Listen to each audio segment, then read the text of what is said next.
कैसे हैं आप लोग। आशा करता हूँ आप लोग बहुत अच्छे होंगे। मैं हरिंदर कुमार स्वागत करता हूँ हमारे यूट्यूब चैनल हरिंदर सिपेट टेक सोल्यूशन में। तो स्टूडेंट सभी लोग को हैप्पी होली, होली की शुभकामनाएं। ठीक है। तो आज इस वीडियो में आप लोगों को पावर मिल के अंदर मॉडल ड्राइंग का एक ऑप्शन है, ठीक है, उसके बारे में सारी जानकारी मिलने वाली है अगर इस वीडियो को शुरू से आप लास्ट तक देखेंगे। तो इस वीडियो के माध्यम से आप लोगों को wire frame, shade, draft angle, minimum tool radius, इन सारी चीज़ों के बारे में जानकारी मिलेगी। ठीक है। साथ में आप लोग को इसकी डिटेलिंग, मतलब कैसे आपको यूज करना होता है, कहाँ पे इसका उपयोग होता है, सारी जानकारी मिलेगा। ठीक है। अगर आप लोग को यह वीडियो अच्छा लगेगा तो प्लीज़ शेयर करना, सब्सक्राइब करना अगर नए होंगे इस चैनल पे। और साथ में जो भी पर्सन सीखना चाहता है मुझसे, जिसको हमारी वीडियोज अच्छे लगती हैं, जो पर्सनली ट्रेनिंग लेना चाहता है, वो मेरे इस नंबर पे कांटेक्ट करेगा। ठीक है, व्हाट्सएप नंबर पे मैसेज करेगा। तो आपको वहाँ पे हर एक चीज़ की जानकारी दी जाएगी, कैसे हम सिखाते हैं और कैसे हम आपके साथ कॉपरेट करके बेसिक से लेके एडवांस तक हर एक नॉलेज को आप तक पहुंचाते हैं। ठीक है, इंडस्ट्री से रिलेटेड सारी नॉलेज को। तो आप लोग सबसे पहले चलते हैं हम पावर मिल के पेज पे। ये मेरा पावर मिल का पेज है। ये मेरा मॉडल ओपन हो रखा है। बेसिकली अभी क्या है, जब भी हमारे पास कभी भी मॉडल आता है, ठीक है, तो क्या होता है ना, ऐसे देखो सब लोग के ना मॉडल ऐसे फटे फटे दिखते हैं। ऐसे देखो लाइनें दिखती हैं ना, सारे मॉडल फटे फटे दिखते हैं। कितने लोग ऐसे मॉडल फटे दिखते हैं। तो अगर मैं आपको दूसरा भी मॉडल एक ओपन करके दिखा देता हूँ तो आप लोग को ज़्यादा क्लियर होगा कि बेसिकली इसमें सारे लोग परेशान रहते हैं कि सर कैसे ये सही होगा। बहुत लोग को बहुत ज़्यादा दिक्कतें आती हैं। तो मैं सोचा एक वीडियो बना देता हूँ। ठीक है, मान लो ये मैं पार्ट लेता हूँ। ठीक है। अब ये, अब अगर आप देखोगे तो ये आपका मॉडल फटा दिख रहा है। देखो लाइनें इधर उधर हो रही हैं। ठीक है, ये देखो लाइनें इधर उधर हो रही हैं। तो बेसिकली क्या होता है कि हमें सबसे पहले इसकी, या कोई भी मॉडल जब भी हम ओपन करते हैं तो एक शेडिंग टॉलरेंस होता है। ठीक है, एक मॉडल है जो मॉडल का शेड है। ठीक है, ये शेप का शेड है जो, उसका भी एक टॉलरेंस होता है, उसको हमें ढूंढना होता है। तो वो हमें मिलता है मॉडल ड्राइंग ऑप्शन के ऑप्शन में जाकर। सबसे पहले हम देख लेते हैं मॉडल ड्राइंग ऑप्शन ओपन कहाँ कहाँ से होता है। ठीक है, दो टाइप्स आपको बता देता हूँ अभी। एक मॉडल पे राइट क्लिक करोगे और एडिट में जाओ, यहाँ पे नीचे आओगे ना तो ये मॉडल में, और यहाँ पे जाके आप ड्राइंग ऑप्शन में, यहाँ पे एक ऑप्शन आता है ड्राइंग ऑप्शन, यहाँ पे जाओगे तो ये ऑप्शन मिल जाता है आपको। ठीक है, एक होता है ये मॉडल है, इस पे राइट क्लिक करोगे और डायरेक्ट ड्राइंग ऑप्शन में चले जाओगे तो ये आपका ऑप्शन ओपन हो जाता है। अब क्या है कि सबको सबसे पहले ध्यान रखना, ये अलग अलग विंडो है। वार फ्रेम का विंडो अलग है, सेट का विंडो अलग है, ड्राफ्ट एंगल का विंडो अलग है और मिनिमम रेडियस का अलग है। अब इसके अंदर क्या क्या चीजें होती हैं, उन सब चीजों पे बात करते हैं। सबसे पहले वार फ्रेम व्यू को देखते हैं। अभी अब मेरा जो ये है सॉलिड, अगर मेरा ये सॉलिड रहेगा, हमेशा सबके पास ये सॉलिड दिखेगा। ठीक है, तो ये वार फ्रेम स्टाइल है। बोले तो अगर मैं इसको ऑफ कर देता हूँ तो ये वार फ्रेम की स्टाइल है। अब इसके अंदर आपको कौन सा चाहिए, आपको डैश्ड वाला चाहिए। डैश्ड में क्या होगा, देखो हल्का हल्का डॉटेड हो जाएगा। और चेंज मतलब एकदम साथ हो जाता है आपका। देखो सेंटर लाइन, अब अगर आप देखोगे ऐसे ध्यान से तो आपका सेंटर लाइन हो जाएगा। अभी कोशिश होती है ना, जब भी मॉडल आपका ओपन होता है तो यहाँ पे ना .1 का टोलेंस होता है। ठीक है, जब .1 का टोलेंस होता है ना तो ऐसे मॉडल एकदम फटे फटे दिखते हैं। देखो ऐसे मॉडल फटे फटे दिखते हैं। उस केसेस में हमें क्या करना है वो अभी मैं बताता हूँ। सबसे पहले इनके बारे में देख लेते हैं। अभी क्या चेंज हो गया, सॉलिड हो गया, डैश हो गया। अब क्या डैश में क्या हो रहा है, डॉटेड दिख रहा है। चेन में इससे भी डॉटेड हो जाएगा लेकिन छोटे छोटे हो जाएंगे डैश के अलावा। अब मैं, मुझे अगर मैं इस वार फ्रेम व्यू का ये लाइन जो है इनका कलर अगर चेंज करना चाहता हूँ तो मुझे इस पे क्लिक करना है। जिस भी कलर को चूज करना, मान लो इस कलर को चूज किया, रेड कलर को, ऐड टू कस्टम करूंगा और ओके कर दूंगा तो इसका कलर क्या हो जाएगा, रेड कलर हो गया। ठीक है, अगर आप जो भी कलर आपको करना है यहाँ से आप कर सकते हो। ठीक है, ओके। अब ये रह गई आपका, ये होता है, देखो draw the laterals of feature, मतलब लेटरल्स जो आपका वायरफ्रेम मॉडल है। ठीक है, लेटरल्स भी हो सकता है, लॉन्गिट्यूडनल भी हो सकता है। ठीक है, ये फिल्टर एंगल क्या होता है, बेसिकली फिल्टर, देखो कोई भी ना, आप जो आपका लाइन है या कोई हम लिखते हैं ना, तो उसका भी एक एंगल होता है। ठीक है, देखो लिख रहा है affect the number of boundaries in the wireframe image, generally need a smaller value for a model consisting mainly of a very smooth surface। मतलब एंगल जितना छोटा होगा ना, स्मूथ सरफेस जो होगी हमारी, ठीक है, वहां पे आपको फ्रंट से दिखेगा प्रॉपर अच्छी तरीके से। ठीक है, और ये आपका सेट व्यू में क्या होता है, अब सेट व्यू में अगर मैं इसको ऑफ करता हूं तो सेट में भी अलग अलग है। अभी सेट इन साइड, अगर ये अभी ऑन है ना, तो ये अंदर देखो, अंदर तक का आपका सेट दिखा दे रहा है। ठीक है, लेकिन ये मॉडल फटने रहा है या लाइन आ रही है, तो इसके लिए हमें क्या करना पड़ता है, सबसे पहले इस टोलेंस को कम करना होता है। यहाँ पे आप 1 माइक्रोन टोलेंस कर दोगे, यहाँ पे देखो ये इसको 0.001 कर दो, और उसके बाद जिस मॉडल आपका फट रहा है ना, तो आप यहाँ से रिफ्रेश बटन दबा दोगे तो ऑटोमेटिक आपका क्या होगा, वो मॉडल आपका फटेगा नहीं। सबसे ज्यादा लाइन दिखती है और मॉडल फटता है तो सारे लोग परेशान होते हैं। बेसिकली उससे कोई फर्क नहीं पड़ता, बस आपको ना देखने में दिक्कत आती है, समझने में कि हाँ यार ये मॉडल फट रहा है, क्यों फट रहा है, ऐसा नहीं होना चाहिए, लाइन बहुत सारी आ रही है। ठीक है, उसका आपके प्रोग्रामिंग पे कोई इफेक्ट नहीं पड़ता है। अगर आप कभी 2D प्रोग्रामिंग करते हो तो पैटर्न वगैरह बनाते हो तो थोड़ा सा दिक्कत आती है, बाकी अदरवाइज कोई भी दिक्कत नहीं होता।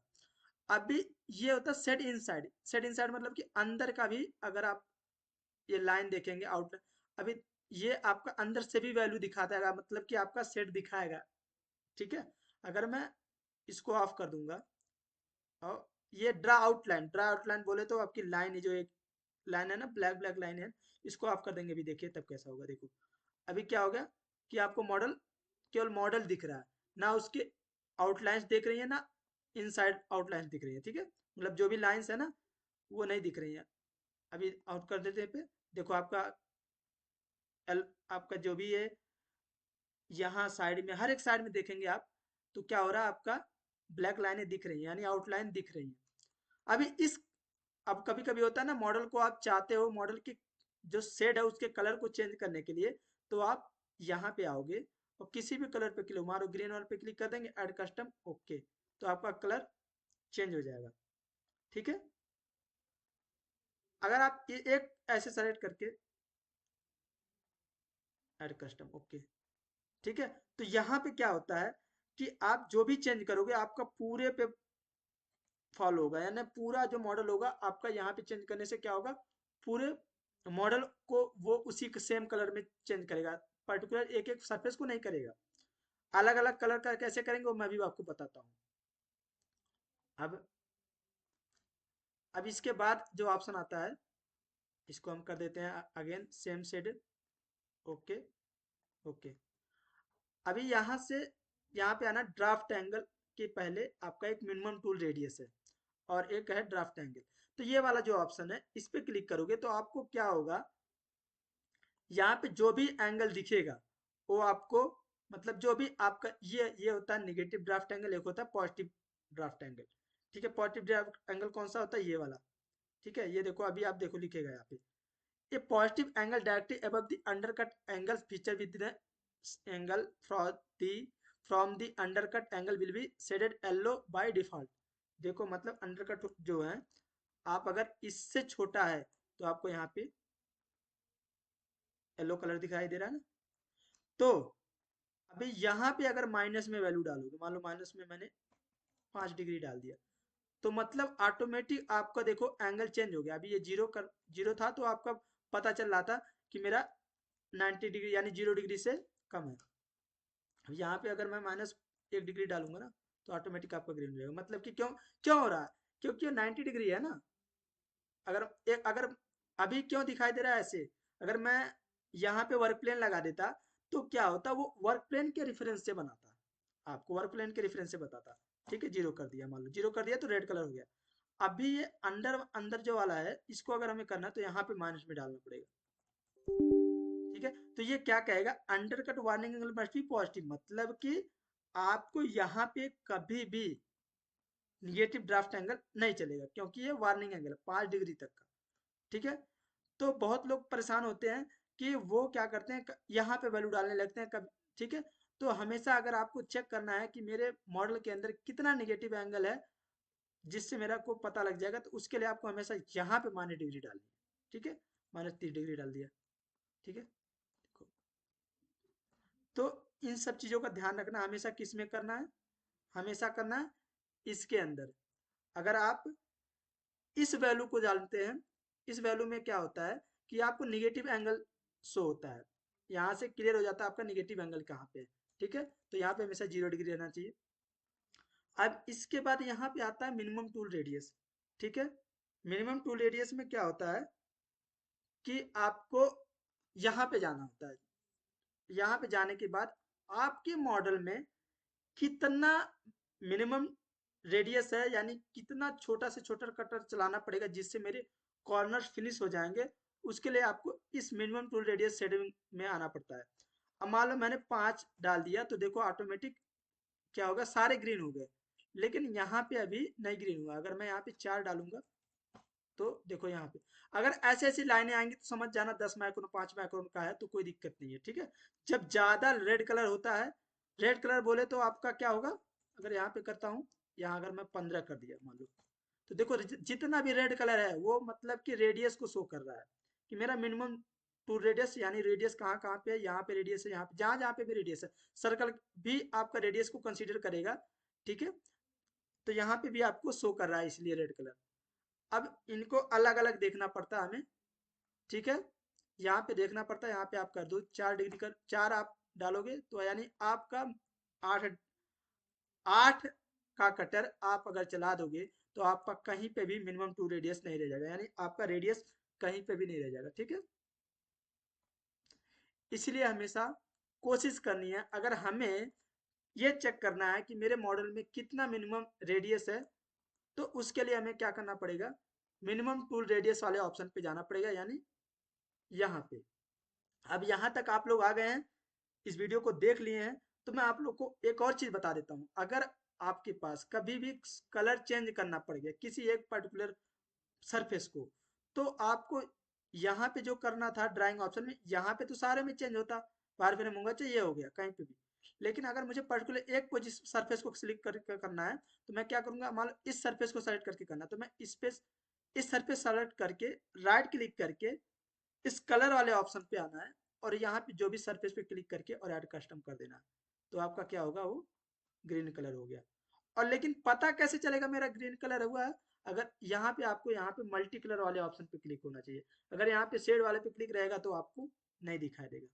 ठीक है, इसलिए मल्टी कलर वाले पे करोगे तो आपका दिखा देगा। अगर आप लोगों को यह वीडियो अच्छा लगा होगा तो please share and subscribe my YouTube channel. ठीक है, और जिस किसी भी व्यक्ति को, जिस किसी भी स्टूडेंट को मुझसे पर्सनली ट्रेनिंग लेनी है, तो आप वो क्या कर सकता है, इस व्हाट्सएप नंबर पे आपको मैसेज कर सकता है, आपको वहां पे हर एक चीज़ की जानकारी मिल जाएगी। ठीक है, और अगेन आप लोग को हैप्पी होली, सब लोग अच्छे से त्यौहार मनाइए। अगर किसी को कोई दिक्कत होगी, ठीक है, तो आप लोग प्लीज कमेंट करना कि मुझे इस टॉपिक पे वीडियो बना दीजिए। अगर इस वीडियो में के अंदर अगर कुछ समझने में, कुछ देखने में कोशिश करना है कि प्रॉपर अच्छी तरीके से वॉच करना, अगर दिक्कत आती है तो प्लीज कमेंट कर देना। व्हाट्सएप नंबर भी मेरा है, और ऑलरेडी मैं आप यूट्यूब के कमेंट बॉक्स में भी आप कमेंट कर सकते हो। मिलते हैं आप लोग को नेक्स्ट वीडियो में, तब तक के लिए जय हिंद, जय भारत, वंदे मातरम, हैप्पी होली।